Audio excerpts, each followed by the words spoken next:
Everyone thought she was just the cleaning lady until the richest man in the room offered her his hand and a seat at the VIP table. What happened next shocked the entire ballroom and changed her life forever. This isn't just a story, it's a lesson you'll never forget. Spotlights blazed and cameras flashed as if the entire city had gathered for a movie premiere. Outside the gates of the most extravagant mansion in Atlanta, sleek black limousines, Rolls-Royces, and customized Bentleys lined up one by one. Valets rushed to open doors as elite guests stepped out in sparkling gowns, tailored tuxedos, and polished shoes worth more than most people's rent. The mansion, glowing with golden lights and towering columns, was the center of attention. Inside, it was like stepping into another world. Crystal chandeliers dripped from high ceilings. A live jazz band filled the air with silky notes, and waiters floated across the floor, with silver trays holding flutes of champagne and gourmet hors d'oeuvres. The scent of roses, perfume, and imported cologne mixed with the warmth of wealth and influence. Tonight wasn't just any party. It was the event of the year, a grand charity gala attended by the city's most powerful entrepreneurs, politicians, celebrities, and influencers. Everyone in the room sparkled. Laughter echoed, cameras clicked, and toasts were made to a brighter tomorrow. But in the middle of all this glittering perfection, someone didn't fit in. Down on her knees, on the marble floor, was a woman in a plain black cleaning uniform. No diamonds, no designer labels, no expensive makeup, just rubber gloves, a utility belt, and a cleaning cloth in one hand. Her name was Maya Carter. She wasn't there to network. She wasn't there to drink wine or close business deals. She was there to work. Moments earlier, a careless guest had knocked over a glass of red wine. The spill spread quickly across the expensive floor like a crime scene. But before anyone could even raise their voice to complain, Maya had already rushed in, kneeling down with practiced ease. Her hands moved swiftly, dabbing the liquid, drying the floor, scrubbing with care as if the marble belonged to her. Despite the chaos of heels, laughter, and chatter around her, Maya was focused, calm, professional, invisible. She had done this job countless times before, in countless rooms just like this. But something about tonight was different. Something was about to change. Without warning, the grand double doors of the ballroom swung open again, and the energy shifted. A tall man stepped in, Mr. Gregory Langston. Whispers spread like wildfire. There he is. That's Langston. Is he really worth $900 million now? Gregory Langston was one of the most successful businessmen in the South. A tech mogul, investor, and philanthropist, he was also known for his eagle-eye attention to detail. Rumor had it, he could tell the cost of a person's watch from across the room. He noticed everything. As he strolled into the room with his entourage, men in suits, women in diamonds, people stepped aside. Phones discreetly snapped pictures. Servers stiffened, and guests fixed their postures. His eyes locked onto Maya, still on her knees, cleaning the last trace of the wine stain. She wasn't looking around. She wasn't trying to impress anyone. She wasn't even aware that the most powerful man in the room had turned his full attention to her. Gregory raised one brow, smiled faintly, and, ignoring the billionaires standing around him, walked straight toward her. Gasps rippled through the crowd. Wait, is he going to her? That's just the cleaning lady, right? But Gregory didn't hesitate. Standing in front of her, he cleared his throat gently. Maya looked up, startled. Before she could say a word, he extended his hand toward her and said with complete sincerity, "I don't believe we've met. I'm Gregory Langston. Are you one of tonight's honored guests?" The room went dead silent. For a split second, Maya just blinked at him, confused. Behind them, people stared in shock. A few whispered and chuckled, thinking it had to be a mistake. One woman even muttered, "Does he not see the mop in her hand?" But Gregory Langston didn't waver. He didn't smirk. He didn't act embarrassed. He stood there, tall, warm, respectful, treating Maya like she belonged. And in that moment, it was as if the universe hit pause. Maya, still kneeling on the floor, suddenly looked like the most powerful person in the room. Not because of her clothes, but because a man who had everything saw something in her no one else did: respect, dignity, and value. Mr. Gregory Langston, standing tall in his signature charcoal tuxedo, scanned the glittering ballroom. He wasn't just another millionaire in the crowd, he was the man of the hour. Everyone knew he didn't waste time with small talk or meaningless chatter. He had a sharp eye for people who mattered, and tonight he was looking for the VIPs, the investors, the donors, the influencers who were backing his newest philanthropic tech venture. But then something caught his eye. Not the diamond earrings shimmering under the chandeliers, not the sea of designer gowns and tuxedos, but a woman on her knees. She wasn't chatting, posing, or clinking glasses. She was cleaning. She wore a plain black cleaning uniform, a simple bun tied tight, and rubber gloves on her hands. And yet, there was something about her presence, her calm, her grace, the way she wiped the floor like it was a sacred duty, that made her stand out more than anyone else in the room. Gregory paused. His entourage followed his gaze, confused. Without a word, he stepped away from his group, cutting across the room past startled guests and stunned servers. The music seemed to fade into the background. All eyes followed him in disbelief as he made a beeline toward Maya. She didn't look up. She hadn't noticed the ripple of attention around her. She was focused on her task, pressing the cloth down one final time to blot the last drops of red wine from the marble tiles. And then she heard a voice. "I don't believe we've met," the voice said, smooth and warm. "Are you one of tonight's honored guests?" Maya looked up slowly and blinked. Towering over her, offering his hand like she was royalty, stood Gregory Langston himself. She hesitated for a second, not sure if he was joking or serious. Her brow lifted just slightly, her lips forming a half smile full of amused disbelief. But before she could speak, a soft murmur began to grow around them. The nearby guests had frozen mid-conversation. A few laughed awkwardly under their breath. One man leaned towards his wife and whispered, "Is he mistaking the cleaner for a guest?" A woman stifled a laugh and said, "Poor man must be exhausted." But Gregory ignored them all. Or maybe he just didn't care. He held out his hand a little further and said, "Let me help you up." Still silent, Maya took it. And in that moment, the room shifted. He pulled her gently to her feet, not like a boss addressing a worker, but like an equal greeting a peer. No trace of sarcasm, no discomfort, just respect. "Please," he continued, his voice steady and kind, "join us at the main table." Maya's heart skipped, not out of nervousness, but shock. This wasn't part of her shift. This wasn't supposed to happen. But something about his sincerity made it impossible to say no. Cameras flashed, phones came out, whispers turned into gossip, and as Maya walked beside Mr. Langston, the cleaner turned VIP, she did so with her head held high, her dignity untouched. She didn't need a gown to shine. She already glowed. As Maya walked beside Mr. Gregory Langston, it felt like the entire energy of the room shifted on its axis. The very same people who had been sipping champagne and exchanging smug glances only minutes before were now stepping aside, adjusting their posture, smiling with sudden interest. Some guests leaned in to whisper to one another, "Who is she? She must be someone important. Maybe a secret donor?" Others complimented her appearance, mistaking her cleaning uniform for a designer statement piece.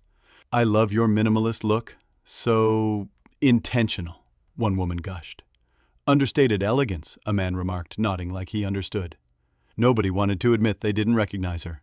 And in a crowd obsessed with influence and reputation, the unknown often became the most interesting person in the room. When they reached the main dining table, Mr. Langston personally pulled out the chair next to his, gesturing for Maya to sit. She hesitated for a moment, unsure if this was some elaborate prank or social experiment. But one glance at his kind expression reassured her. This was real. She sat down, surrounded by some of the most powerful names in the city: tech founders, real estate moguls, political figures, men and women in expensive suits, dripping with diamonds, spoke in fast tones about quarterly growth, market predictions, and global partnerships. Maya stayed quiet at first. She wasn't intimidated, But she was observant. She listened. She listened to the way they spoke about fixing education, like it was just another investment. She listened to them throw around numbers, as if dollars could solve decades of neglect. Then Mr. Langston turned to her, gently breaking the circle of conversation. "Maya," he said, "you've been quiet. What's your take on this? You're hearing our ideas about community education reform. What would you do differently?" The table quieted. A few guests exchanged awkward glances. It was clear they didn't expect her to have an opinion, let alone one worth sharing. But Maya didn't flinch. She looked up, made eye contact with each person around the table, and spoke with a calm, measured voice that carried more weight than all the buzzwords flying around before. "Well," she began, "I think the first step is listening to the people we claim we want to help." The table stilled. Too many of these programs are made for the community, but not with the community. You build shiny buildings, drop in expensive tools, but you forget that what kids really need is someone who shows up consistently. Someone who remembers their name, helps them with homework, listens when they're scared, and shows them what dignity looks like. She leaned in slightly. "You want results? Then invest in trust. Invest in people, not just systems." Silence, and then nods, real nods. Even the coldest faces began to soften. Phones that had once been hidden under the table were now out, not for Instagram, but for taking notes. Maya continued, speaking from the heart. She told them stories about the young girl in her neighborhood who dropped out of school because she couldn't afford tampons. About a boy who scored high in math but never saw himself as smart because no one had ever told him he was. About the mother who worked 2 jobs but still showed up to Maya's book club every Thursday just to have a moment to breathe. She didn't use flashy words. She didn't quote statistics. She spoke truth. By the time she finished, the room had changed. The buzz of ego had melted into thoughtful silence. Mr. Langston, visibly moved, turned to her and asked, with quiet admiration, "Maya, what do you do?" Maya smiled, and it was the kind of smile that came from years of quiet resilience. Not pride, not performance, just truth. "I clean homes and offices for a living," she said simply. "But I also mentor young girls in my community and run a small book club for single mothers like Day." The entire table froze. You could have heard a pin drop. Her answer cut through the pretense like a blade. There was no self-pity, no need for validation, just authenticity. One woman blinked back tears. Another guest cleared his throat, clearly affected. And for the first time that night, many of the guests, wealthy, educated, and well-connected, realized they weren't in the presence of a cleaning lady. They were in the presence of a leader. Instead of looking even the slightest bit embarrassed or trying to walk back what many assumed was a social mistake, Mr. Gregory Langston stood up slowly, holding his crystal wine glass in the air. His expression was serious but warm, and his voice rang out clearly across the hushed room. "To Maya Carter," he said, pausing as every head turned toward him, "the most inspiring guest of the night." A beat of silence, then applause. It began softly, a few claps here and there, cautious, uncertain. But within seconds, it swelled into something thunderous. The entire ballroom, every executive, every celebrity, every once skeptical guest was on their feet, clapping loudly, some even cheering, not out of politeness, but out of pure, genuine admiration. And at the center of it all stood Maya, stunned. Not for herself, but for what had just happened, for what this moment meant. Here she was, a cleaning lady who had walked into this party as a member of the staff, and now she was standing beside one of the city's most powerful men, being honored not for her wealth or her fashion or her title, but for her integrity, for her wisdom, for her heart. She didn't cry, she didn't shrink. She simply stood tall, her hands folded gently in front of her, her face glowing not with pride, but with quiet strength.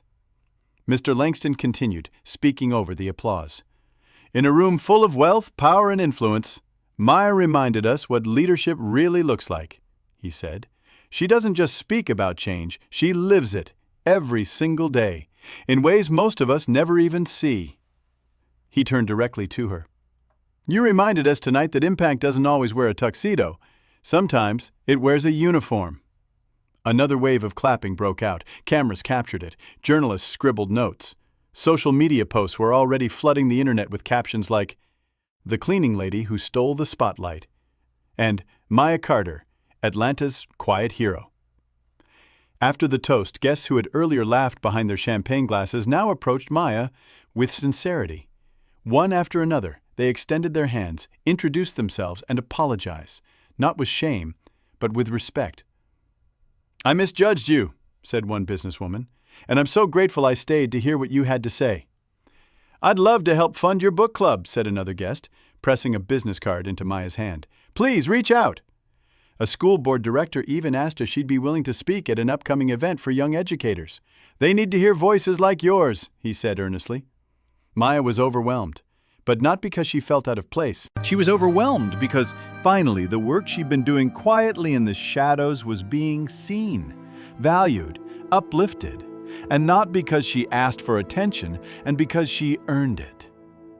By the end of the evening, Maya had received more than polite applause. She'd received real support for her mentoring program. Multiple guests pledged donations, some large enough to expand her book club into a full-fledged community initiative. A tech investor offered to build a small online platform to help her connect with more young women. A local councilwoman wanted to schedule a one-on-one meeting, and most touching of all, a teenage server working the event came up to her in private and whispered, "Miss, I just want to say, I want to be like you." Maya hugged her, not tightly, just enough. Enough to say, "You already are." As the party began to wind down, Maya prepared to leave, not through the service entrance, but the grand front doors. Mr. Langston walked her out himself, despite being surrounded by cameras and VIPs. "Thank you, Maya," he said, as they reached the top of the marble steps, "for showing us what truly matters." She smiled, turning back for one last glance at the glittering ballroom behind her. It was beautiful, yes, but it wasn't the chandeliers or the money that made tonight unforgettable. It was the truth. That dignity has no dress code. That real power doesn't come from wealth, but from character. That every person, no matter their role, has a voice worth hearing. And on that unforgettable night, in a place where image was everything, it was the woman with the mop who walked away as the real star of the show. Word of that unforgettable night traveled faster than wildfire. By morning, social media was flooded with photos and video clips. Hashtags like Maya the VIP, True Class, and Cleaning Lady Queen were trending across Twitter, Instagram, and TikTok. Influencers, talk show hosts, and local news outlets picked up the story, each adding their spin, but all echoing one truth. A humble cleaning lady had walked into a luxury event to do her job, and walked out having taught the city's wealthiest a powerful lesson in humility, class, and respect. In one now viral clip, Mr. Gregory Langston is seen raising his glass as Maya stands beside him, looking poised and radiant in her simple black uniform. The caption read, "She didn't come to shine, but somehow she became the brightest light in the room." Maya Carter became a household name almost overnight, not because she asked for attention, but because she represented something rare, something real. She didn't quit her job the next day. She didn't rush to cash in on her fame. No big brand deals, no book tours. Instead, Maya woke up early the next morning, just like always, and went to clean another office.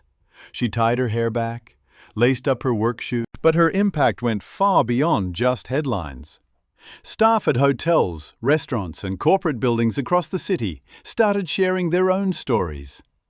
People who'd spent years being ignored. Janitors, cooks, servers found themselves being greeted with eye contact, kind words, and in some cases, genuine appreciation. Something had shifted. A seed of awareness had been planted, and Maya had watered it with quiet strength. Even the guests from the gala, those used to fast-paced deals and surface-level connections, found themselves reflecting on what really mattered. The lesson was simple but unforgettable. You never know who you're talking to. You never know the value of the heart inside the uniform.